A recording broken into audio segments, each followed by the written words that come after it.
नमस्कार दोस्तों, स्वागत है आपका आपके अपने YouTube channel Eklavya academy a way of success, जहां पर हम बात कर रहे हैं मध्य प्रदेश का भूगोल, ज्योग्राफी ऑफ मध्य प्रदेश। तो दोस्तों, जैसा कि आपको पता है, इसमें हम मध्य प्रदेश के बारे में संपूर्ण जानकारियां प्राप्त करेंगे। Complete of Madhya Pradesh. जैसा कि अभी तक हमने मध्य प्रदेश का इतिहास पढ़ा, मध्य प्रदेश की राज्य व्यवस्था पढ़ा और इस क्रम में हम लेके आए हैं मध्य प्रदेश का भूगोल। मध्य प्रदेश के भूगोल के क्रम में यह हमारा आज का पहला वीडियो है। तो चलिए हम देख लेते हैं कि हम मध्य प्रदेश के भूगोल में क्या क्या पढ़ेंगे। इसमें हम पढ़ेंगे मध्य प्रदेश का सामान्य परिचय, मध्य प्रदेश का प्राकृतिक विभाजन, मध्य प्रदेश की जलवायु, मध्य प्रदेश की मृदा, मध्य प्रदेश की कृषि, मध्य प्रदेश की नदियां एवं बहुउद्देशीय परियोजनाएं, वन, खनिज संपदा, राष्ट्रीय उद्यान एवं अभ्यारण्य, जनसंख्या, जनजाति एवं परिवहन।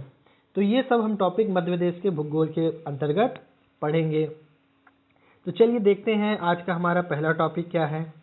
आज का हमारा टॉपिक है मध्य प्रदेश सामान्य परिचय, जिसमें हम मध्य प्रदेश के बारे में जानकारी प्राप्त करेंगे। मध्य प्रदेश का विस्तार, अक्षांश, ये सारी जानकारियां हम इसके बारे में पता करेंगे। तो दोस्तों, आगे बढ़ने से पहले मैं आपको बता दूं कि वीडियो को अंत तक जरूर देखें और वीडियो के बीच में आपसे कुछ प्रश्न पूछे जाएंगे, जिनका उत्तर आपको कमेंट बॉक्स पर कमेंट करके देना है। उनमें से जो दो सबसे सही उत्तर होंगे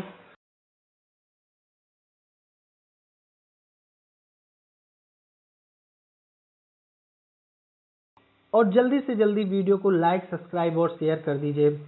ज़्यादा से ज़्यादा लोगों के पास शेयर कीजिए ताकि वीडियो ज़्यादा से ज़्यादा लोगों के पास पहुंच सके, और बेल आइकन दबा दीजिए ताकि नोटिफिकेशन आपके पास तक पहुंचता रहे। तो चलिए दोस्तों, आज का टॉपिक शुरू करते हैं, मध्य प्रदेश का सामान्य परिचय। तो सामान्य परिचय में हम क्या क्या पढ़ेंगे?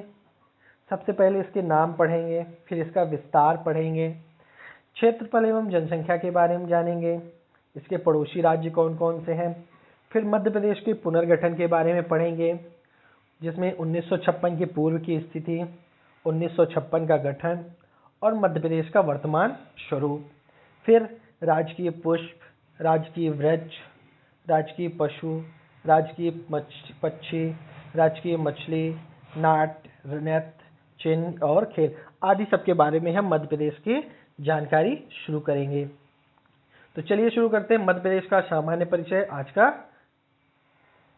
तो दोस्तों, जैसे कि आपको ये भारत का नक्शा दिख रहा है, भारत के नक्शे में आपको बीच में दिख रहा है जो अपना क्या है, मध्य प्रदेश। तो मध्य प्रदेश क्या है, भारत के बिल्कुल बीचों बीच स्थित है और उसके बगल में आपको मध्य प्रदेश का मैप दिख रहा होगा, जिसमें आपको वर्तमान में मध्य प्रदेश में कितने जिले हैं, 52 जिले दिख रहे होंगे। अब चलिए आगे चलते हैं। तो मध्य प्रदेश की स्थापना 1 नवंबर 1956 को हुई थी। तो जैसा आप सभी को पता है कि मध्य प्रदेश की स्थापना कब हुई थी, तो मध्य प्रदेश की स्थापना 1 नवंबर 1956 को हुई थी। फजल अली आयोग की अनुशंसा पर मध्य प्रदेश का गठन हुआ था। मध्य प्रदेश का पुराना नाम सेंट्रल प्रोविंस एंड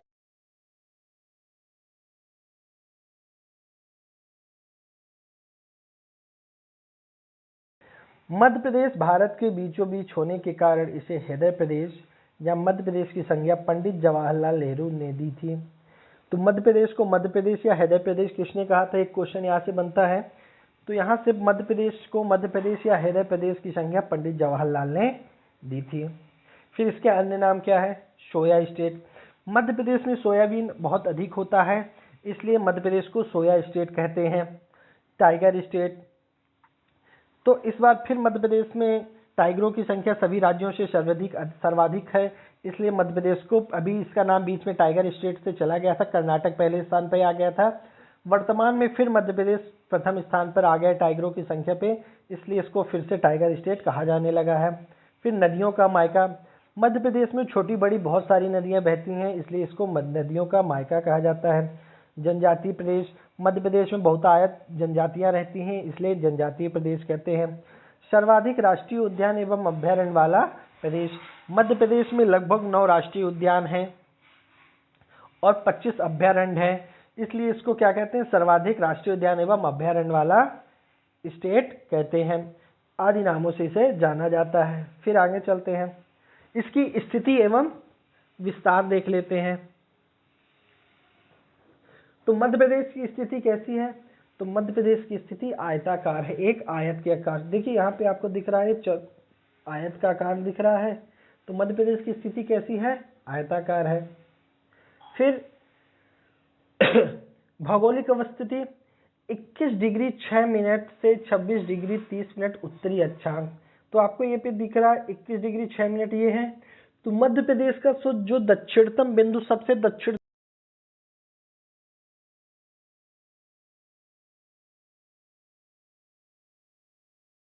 उत्तरी अक्षांश से स्टार्ट होता है और उत्तर की ओर जाते हुए यह 26 डिग्री 30 मिनट उत्तरी अक्षांश, मतलब मध्य प्रदेश के सबसे उत्तर में जो जिला होगा उसकी आखिरी सीमा जहां पे होगी वह वहां पे 26 डिग्री 30 मिनट है।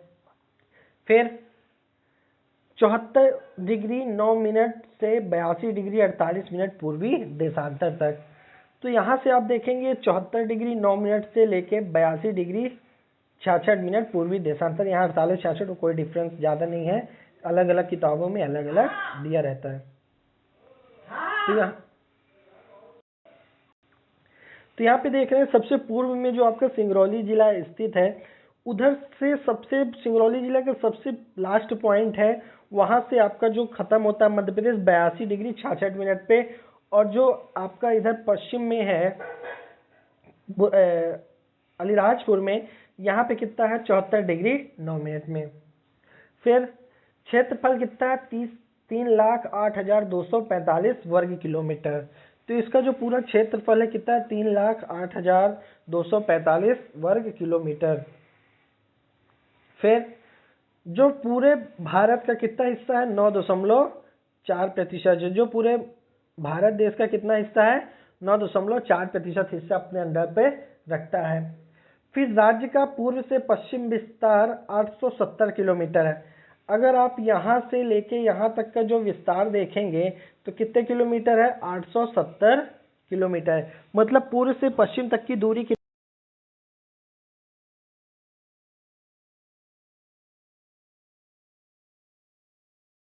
विस्तार 605 किलोमीटर है।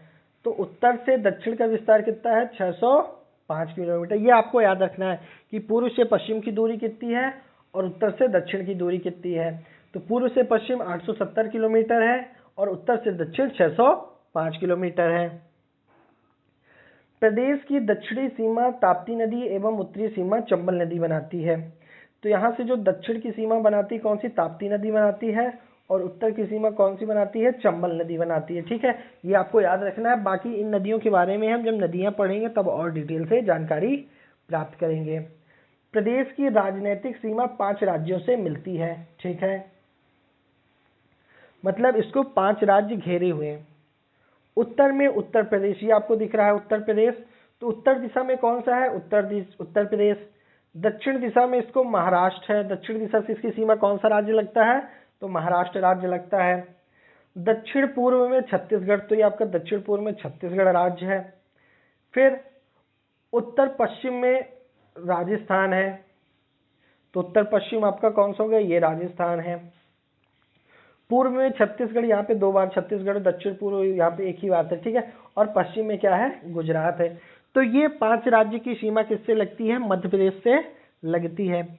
अब आज का पहला क्वेश्चन यहाँ पे ये है कि छत्तीसगढ़ के विभाजन के पूर्व मध्य प्रदेश की सीमा कितने राज्यों से लगती थी।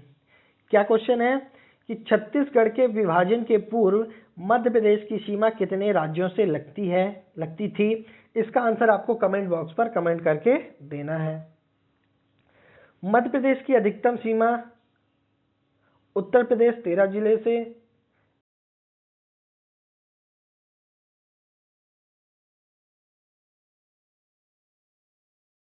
है उत्तर प्रदेश से, न्यूनतम सीमा किस राज्य से लगती है, गुजरात से।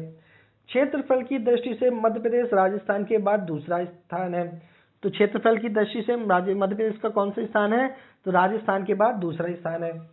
जनसंख्या की दृष्टि से मध्य प्रदेश भारत का 6वां स्थान है। क्षेत्रफल की दृष्टि से दूसरा और जनसंख्या की दृष्टि से 6वां स्थान है। फिर मानक समय रेखा मध्य प्रदेश के सिंगरौली जिले से होकर गुजरती है। जो आपकी 82.5 डिग्री मानक समय रेखा कहाँ से, इलाहाबाद के पास नैनी से निकलती है, वह मध्य प्रदेश के सिंगरौली जिले से होकर गुजरती है। फिर मध्य प्रदेश का सबसे पूर्वी जिला सिंगरौली है, सबसे पश्चिमी जिला अलीराजपुर है, उत्तरी जिला मुरैना है और दक्षिणी जिला बुरहानपुर है। ये सारी चीज़ें आपको याद रखनी है, सारे क्वेश्चन आए हुए हैं। फिर आगे चलते हैं। कर्क रेखा मध्य प्रदेश के 14 जिलों से होकर गुजरती है। तो इसको अपन पश्चिम से पूर्व की दिशा की ओर चलेंगे तो रतलाम, उज्जैन, आगर मालवा, शाजापुर, राजगढ़, सीहोर, भोपाल, विदिशा, रायसेन, सागर, दमोह, जबलपुर, कटनी, उमरिया और शहडोल। 1 2 3 4 5 6 7 8 9 10 11 12 13 14। पहले शाजापुर में आती थी जब आगर मालवा अलग नहीं था। अब आगर मालवा में आने लगी, अब शाजापुर से ये लाइन नहीं गुजरती है। तो आपको याद रखना है कि कर्क रेखा मध्य प्रदेश के कितने जिलों से होकर गुजरती है? तो कर्क रेखा मध्य प्रदेश के 14 जिलों से होकर गुजरती है। और हो सके तो इनका नाम भी आप याद रखिएगा, एक क्रम से पश्चिम से पूर्व दिशा की ओर या पूर्व से पश्चिम दिशा की ओर। कभी कभी क्वेश्चन पूछ सकता है कि कर्क रेखा किन जिलों से होकर नहीं गुजरती, कोई ऑप्शन दे दिया कटनी, जबलपुर, उमरिया और सतना, तो यहाँ पे सतना से होकर नहीं गुजरती है। ठीक है। फिर पूछ लेता है कर्क रेखा से सबसे समीप जिला कौन सा, उत्तर में सबसे समीप जिला कौन सा होगा? कटनी, उमरिया, जबलपुर, रीवा। तो यहाँ पे आपको बताना है। ठीक है, तो ऐसे ही क्वेश्चन आ सकते हैं। फिर आगे चलते हैं। अब पढ़ते हैं मध्य प्रदेश का पुनर्गठन।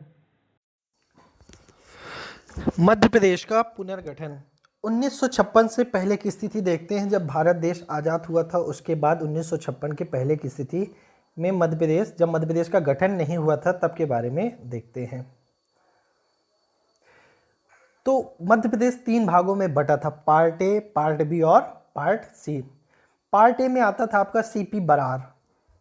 2 अक्टूबर 1861 को सेंट्रल प्रोविंस के नाम से गठन हुआ था, जिसमें 1936 में बरार को हैदराबाद से मध्य प्रांत में शामिल किया गया था। पार्ट ए सीपी बरार में कौन कौन से क्षेत्र आते थे? तो छत्तीसगढ़, विदर्भ जो आपका महाराष्ट्र में है, महाकौशल प्रांत जो आपका कौन सा जबलपुर वाला एरिया कहलाता है, और बघेलखंड, ये आपके किस में आते थे? पार्ट ए में। पार्ट ए की राजधानी क्या हुआ करती थी? तो पार्ट ए की राजधानी नागपुर हुआ करती थी। 1956 के पहले आपकी राजधानी क्या हुआ करती थी? पार्ट ए की नागपुर। यहाँ के राज्यपाल कौन हुआ करते थे? तो यहाँ के राज्यपाल राघवेंद्र राव हुआ करते थे। और यहाँ के मुख्यमंत्री कौन हुआ करते थे? तो रविशंकर शुक्ल। ठीक है। अब आपको पता भी होगा कि मध्य प्रदेश के पहले मुख्यमंत्री कौन हुए थे? तो मध्य प्रदेश के पहले मुख्यमंत्री पंडित रविशंकर।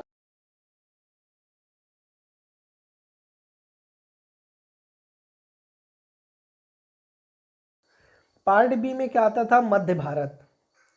1948 में 25 रियासतों के साथ गठित किया गया था। तो कितनी रियासतों के साथ गठित किया गया था ये भी याद रखना है, कभी कभी पूछ लेता है कि पार्ट बी 1948 में 25 रियासतों के साथ गठित किया गया था। इसकी 2 राजधानियां हुआ करती थी, 6 महीने एक होती थी और 6 महीने दूसरी होती थी। तो इसकी एक राजधानी 6 महीने इंदौर रहती थी और 6 महीने ग्वालियर रहती थी। 1948 मंत्रिमंडल के प्रमुख कौन हुआ करते थे? लीलाधर जोशी हुआ करते थे। 1956 में तख्तमल जैन क्या बने थे? मुख्यमंत्री। 1956 में तख्तमल जैन क्या बने थे? मुख्यमंत्री। फिर आता है पार्ट सी। पार्ट सी 2 भागों में था, एक विंध्य क्षेत्र था और दूसरा आपका भोपाल था। भोपाल जो आता था वो आपका पार्ट सी में ही आता था। तो विंध्य प्रदेश 1947 में बुंदेलखंड एवं बघेलखंड की 38 रियासतों, कितनी रियासतों? 38 रियासतों को मिलाकर गठित किया गया था। इसके राज प्रमुख कौन थे? तो रीवा राजा मार्तंड सिंह जुदेव थे। मंत्रिमंडल में कौन कौन थे? बुंदेलखंड में कौन थे? कामता प्रसाद सक्सेना और बघेलखंड में अवधेश प्रताप सिंह। इसकी राजधानी क्या हुआ करती थी? तो राजधानी रीवा हुआ करती थी। और संयुक्त मुख्यमंत्री कौन हुआ करते थे? तो शंभुनाथ शुक्ला हुआ करते थे। अब आगे चलते, यहाँ पे शायद मैंने भोपाल का पीपीटी नहीं बनाया है, तो भोपाल के बारे में आप लोग ऐसे ही सुन लिया करिए। भोपाल जो था वो आपका पार्ट सी में आया करता था, और इसके नाम उस यहाँ पे कौन हुआ करते थे? नवाब हमीदुल्ला खां हुआ करते थे। इसका भोपाल का विलय हुआ था आपका 1 जून 1949 में।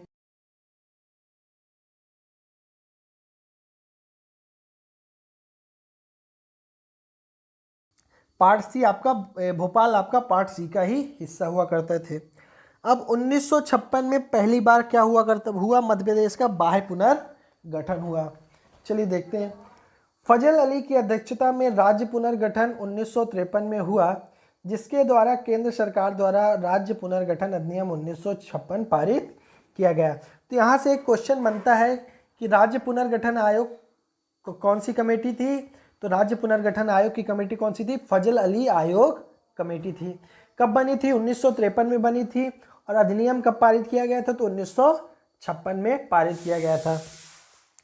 इसके अनुसार सीपी बरार से 8 जिले चुलियाना, अकोल, यवतमाल, अमरावती, नागपुर, वर्धा, भंडारा आदि को महाराष्ट्र को दे दिया गया तथा शेष भाग महाकौशल और छत्तीसगढ़ नवीन मध्य प्रदेश में शामिल किया गया।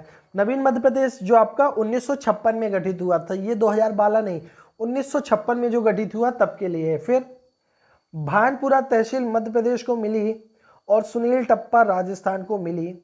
शेष मध्य भारत का भाग मध्य प्रदेश में शामिल हो गया। तो भानपुरा तहसील मध्य प्रदेश को मिली और सुनील टप्पा तहसील किसको मिली? राजस्थान को मिली।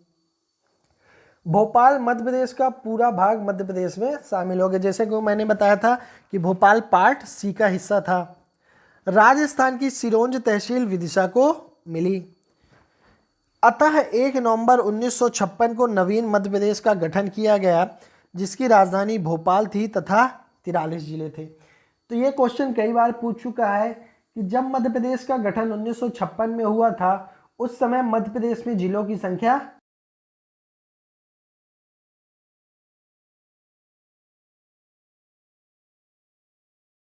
पुनर्गठन 2000 में, जब मध्य प्रदेश से छत्तीसगढ़ अलग होता है।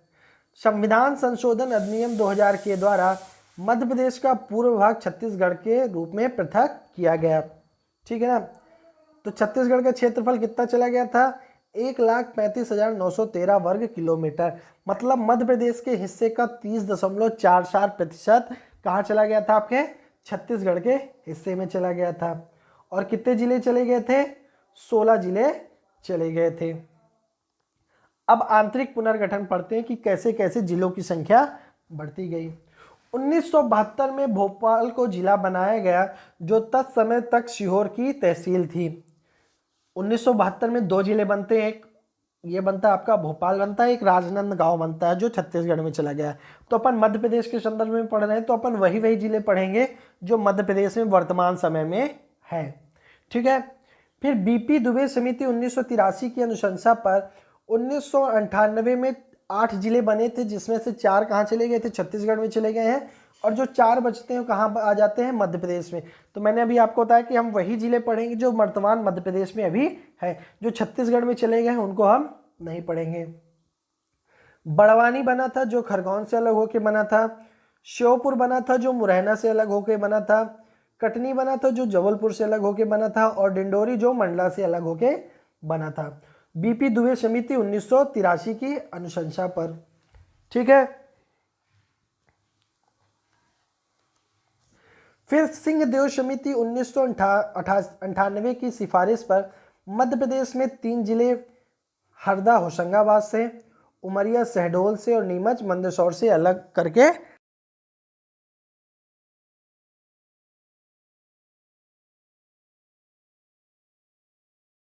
फिर 46वां और 47वां भोपाल और राजनांदगांव बने, 47 हो गए। फिर 8 बने, 47 8 55 हो गए। और फिर 5 बने, 6 बने जो 61 जिले हो गए। तो 2000 तक मध्य प्रदेश में कितने जिले हो गए थे? 61 जिले हो गए थे। अब इन 61 जिलों में 16 जिले कहाँ चले गए थे? आपके विभाजन के फलस्वरूप छत्तीसगढ़ में चले गए थे। तो 1 नवंबर 2000 में नवीन गठन के कारण मध्य प्रदेश में कितने जिले बचे थे? 45 जिले बचे थे।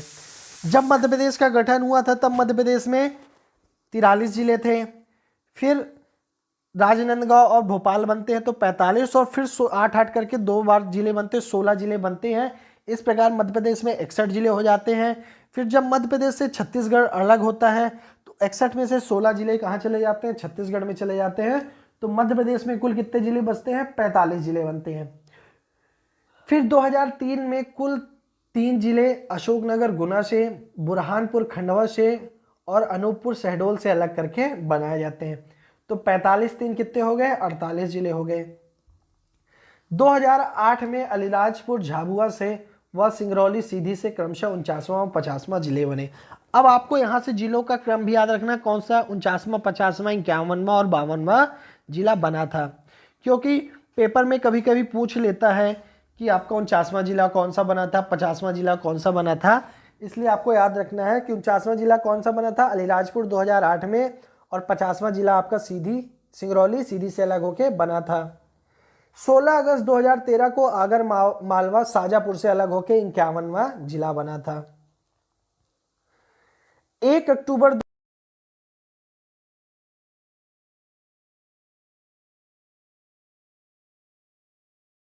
होशंगाबाद का नाम नर्मदापुरम संभाग किया गया, और 2008 में ही शहडोल आपका 10वां संभाग बना था।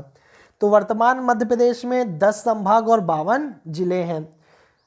11वां संभाग कौन सा प्रस्तावित है? छिंदवाड़ा। और 3 जिले कौन कौन से हैं? मैहर, नागदा और चिचोरा। ये 3 जिले प्रस्तावित है। ठीक है, फिर आगे चलते हैं। अब आते हैं मध्य प्रदेश के राज्य पुष्प पे।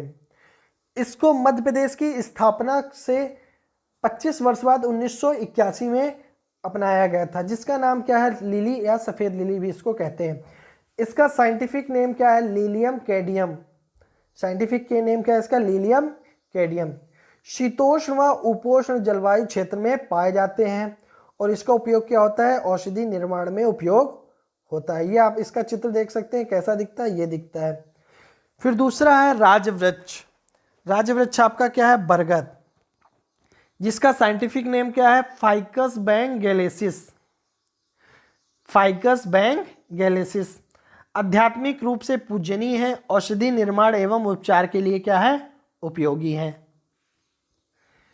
फिर क्या है? राज्य पक्षी साहे बुलबुल, जिसका साइंटिफिक नेम क्या है? Paradise fly catcher. मुख्यतः मालवा के सैलाना का रतलाम में व सरदारपुर धार के अभ्यारण्य में पाया जाता है। इसका आप चित्र देख सकते हैं कैसी है। राज्य मछली महाशीर। अब आपको राज्य मछली महाशीर का साइंटिफिक नेम बताना है। ये आज आपका दूसरा क्वेश्चन है। पहला क्वेश्चन क्या था कि छत्तीसगढ़ के विभाजन के पूर्व मध्य प्रदेश की सीमाएं कितने राज्यों से लगती थी, और दूसरा क्वेश्चन क्या है?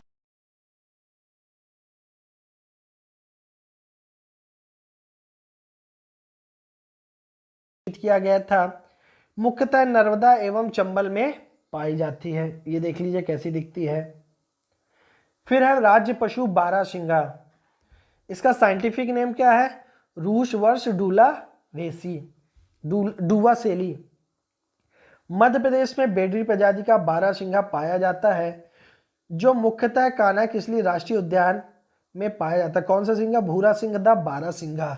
कहाँ पाया जाता है? कान्हा किसली राष्ट्रीय उद्यान में। अब आपको तीसरा क्वेश्चन ये बताना है कि कान्हा किसली राष्ट्रीय उद्यान कहाँ पे है? मध्य प्रदेश के कौन से जिले में कान्हा किसली राष्ट्रीय उद्यान आता है? 3 क्वेश्चन आज के कौन कौन से हैं कि छत्तीसगढ़ के विभाजन के पूर्व मध्य प्रदेश की सीमा कितने राज्यों से लगती थी। दूसरा क्वेश्चन क्या है? राज्य मछली महाशीर का साइंटिफिक नेम क्या है। और तीसरा क्वेश्चन क्या ये है कि कान्हा किसली राष्ट्रीय उद्यान आपका मध्य प्रदेश के कौन से जिले में आता है। राज्य नृत्य राई बुंदेलखंड का प्रमुख नृत्य है।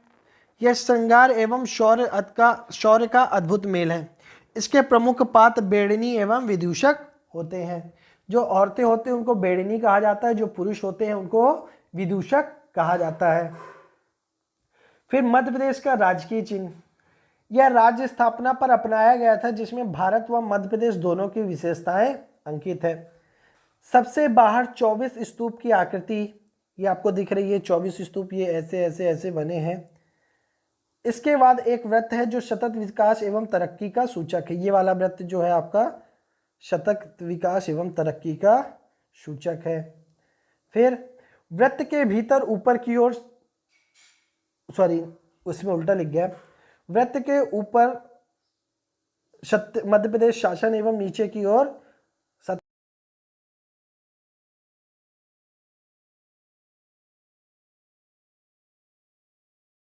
आपको दिख रहा है, एवं गेहूं तथा धान की बालियां होती हैं, एक साइड गेहूं की और एक साइड धान की बालियां होती हैं। तो आपको ये मध्य प्रदेश का राज्य चित्र पहचानना है। ऊपर मध्य प्रदेश शासन लिखा होता है, नीचे सत्यमेव जयते लिखा होता है, बीच में अशोक स्तंभ होता है, अशोक स्तंभ के ऊपर बरगद का पेड़ होता है, एक साइड धान की और एक साइड गेहूं की बाली होती है। आज का चौथा क्वेश्चन आपको ये बताना है कि मध्य प्रदेश के राज्य चिन्ह में किस साइड गेहूं की तथा किस साइड धान की बाली चिन्ह अंकित होती है। ठीक है, फिर आगे चलते हैं। राज्य खेल मलखम्ब, 2013 में इसे राज्य खेल घोषित किया गया था। उज्जैन में मल्ख अकादमी स्थापित की गई। मलखम्ब के लिए प्रभास जोशी पुरस्कार भी दिया जाता है। ठीक है,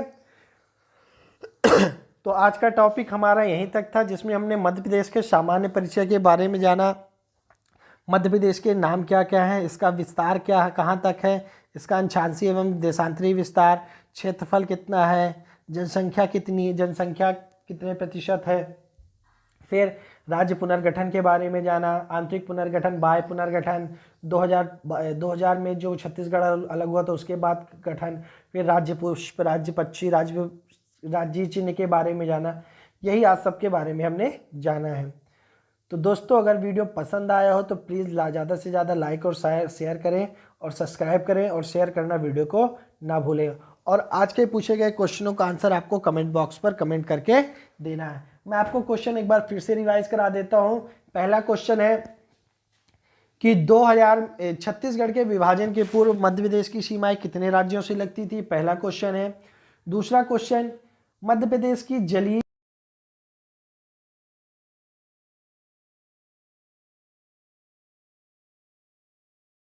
क्या था आपका। तीसरा क्वेश्चन आपका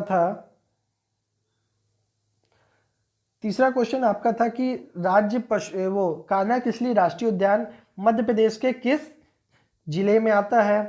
और चौथा क्वेश्चन है कि गेहूं तथा धान की बालियां मध्य प्रदेश के राष्ट्रीय चिन्ह में किस साइड अंकित होती हैं।